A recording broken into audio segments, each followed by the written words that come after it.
Welcome back, everyone. I'm so grateful you're joining me for this episode. Let's take a deep breath together.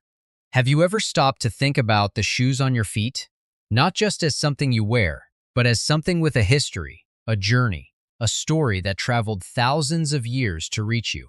Today, we are going to discover something surprising. We are going to learn the full story of high heels, where they came from, who wore them first, and how they changed the world one step at a time. Our story begins a very long time ago, more than 3,000 years ago in the ancient land of Egypt. Life in Egypt was busy and full of color. The Nile River gave water and life to the people. Markets were loud and full of beautiful things. Some people wore shoes with a small raised bottom, a small heel. Not for fashion, not for beauty, but for something very practical. Butchers wore shoes with raised soles to keep their feet clean and dry. Now we travel east, far from Egypt, to the ancient lands of Persia.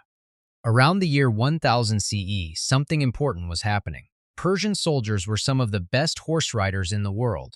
Persian soldiers began to wear boots with a raised heel. The heel locked into the stirrup. It kept the soldier steady. Like a seed carried by the wind, the heel moved from Persia to Europe. Now we arrive in Europe. The year is the 1500s. Men, not women, were the first to wear heeled shoes in Europe. A man with heels was a man who did not walk in the mud. King Louis XIV of France was one of the most famous lovers of high heels in history. He wore heels that were sometimes 4 inches tall, painted red on the bottom. The age of reason had arrived in Europe. Men wanted to look serious and intelligent, so they chose flat, simple shoes. And as men stepped away from the heel, women stepped in. Heels became thinner and taller. They became a symbol of femininity, of elegance, of beauty. Some people said heels were dangerous. They limited women's freedom. And those conversations, those debates, never really stopped. A designer named Roger Vivier, working with the famous fashion house Christian Dior, created the stiletto heel. The stiletto was thin, very thin, like a needle. Hollywood helped. Actresses wore heels everywhere, in films, in photographs, in life. High heels were in films, in magazines, on runways. Designers like Manolo Blahnik, Christian Louboutin, and Jimmy Choo turned the high heel into art.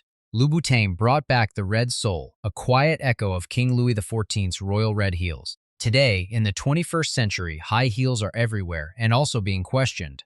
Some men have returned to heels too, in fashion, in culture, in music. The high heel has never been a simple object. It has always carried meaning: power, class, gender, freedom, beauty, pain. If this story stayed with you, please leave a comment below. Tell us one thing that surprised you. Thank you for listening.